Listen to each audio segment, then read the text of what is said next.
Флориданын үй куруучулары Майамиде ковидке жана пандемияга ылайык дүйнөдөгү эң алгачкы асман тиреген имараттарды курууда. 55 кабаттуу Legacy Tower аттуу имаратта бактерияларды өлтүрүүчү роботтор, автоматташтырылган технология жана заманбап абаны тазалоочу системалар бар. Ал 2025-жылы курулуп бүтөт деп күтүлүүдө. Лондонда жол тыгында калуу өткөн нерсе болуп калышы мүмкүн.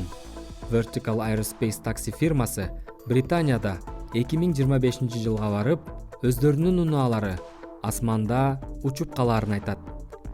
Чакан учак абага уулуу заттарды чыгарбайт жана саатына 180 км ылдамдыкта жүрүп, 4 адамды ташый алат.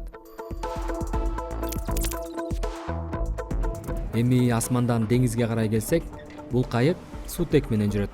Аны Янмар компаниясы иштеп чыккан. Кайыктын прототипин Япониянын Осака шаарындагы 30 мүнөттүк саякат учурунда көрсөтүштү.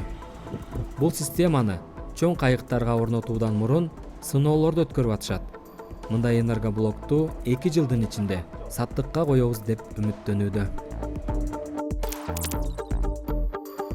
Жаңылыктын соңунда 2 буттуу, колдорунда пропеллер батберектери бар Leonardo аттуу робот менен таанышыңыз. Калифорниядагы Caltech изилдөөчүлөрү тарабынан курулган Leo жөө жүрө алат жана уча да алат. Өзгөчө локомотив жөндөмүнө ээ. Алгачкы көп муундуу буттары бар робот секире алат, скейтборд тебет жана аркан жиптин үстүнөн басып жүрө алат.